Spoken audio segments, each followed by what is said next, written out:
So again, of course, I'm always pleased to hear from you and to read your comments, which I read carefully. Sometimes I skip through them, but most of the time I pick up at least the nuance of what's going on. Rare 7737 pulls me up about the etymology of the word arse and what a silly ass the prof is if he thinks that such a fundamental word just popped out of thin air in the 16th century. It can be traced back through Middle English, Old English, Proto Germanic, all the way to its Indo European roots with minor spelling evolution along the way.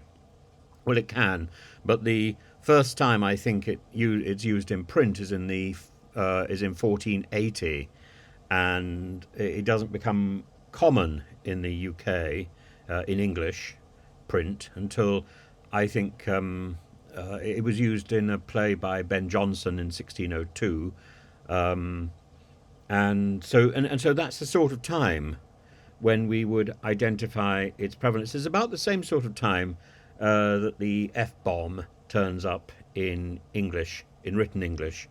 Though, yes, you're quite right. These words may have existed in some form of proto expletive well before that time, but the reality of the word arse is that it really wasn't rude.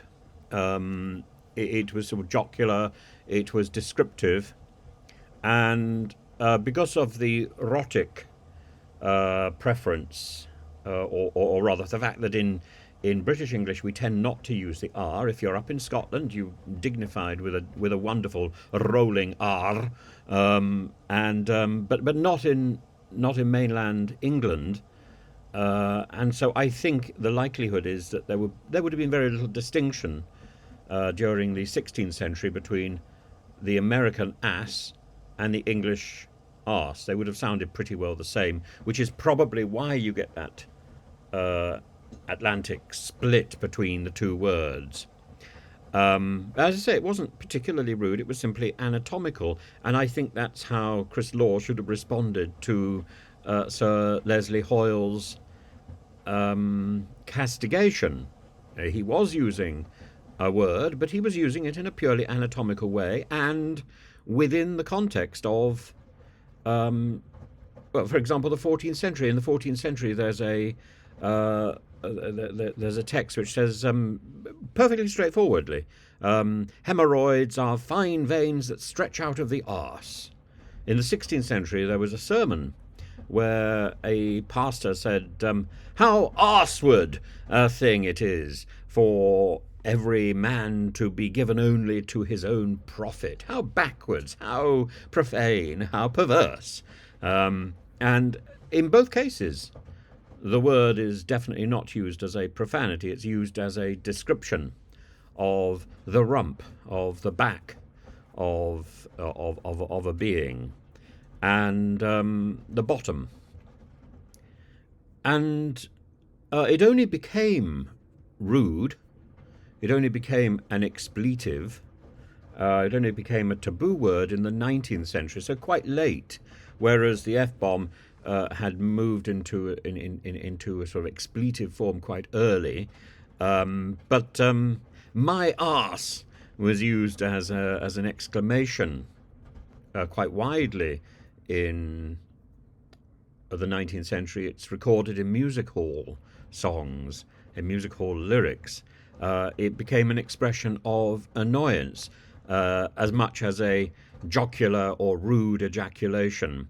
But it was definitely it definitely turned the corner from something that was purely descriptive to something that was sensational and slightly risque, naughty.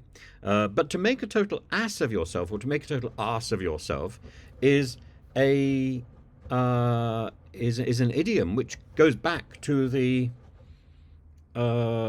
descriptive sense of the word, and I think is at least implied in Shakespeare's Midsummer Night's Dream when Bottom talks about making an ass of himself. I become an ass. It's a joke, and and because the word ass has this connotation, particularly in American English, we see the development of the word donkey, which was simply a dun horse, as opposed to the more traditional word ass. The ox and the ass lay down in the Christmas crib, and most of we now see donkey sanctuaries. Donkey is a very, very new word, and I think the first use of that word is in the 18th century. So, so yes, I think I think it's quite true that there is an etymological link that could take the word arse back to oros, the Greek, aras, the Armenian, the Irish, but the first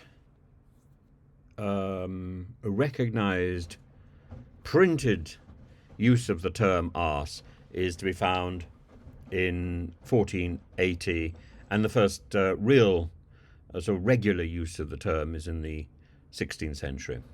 So, so I'm sorry, I'm sort of repeating what I a sort of video here, which I think I made about 2 or 3 weeks ago, but I can't remember when I made it. I can't remember what I called it. Anyway, this one is the etymology of the word arse.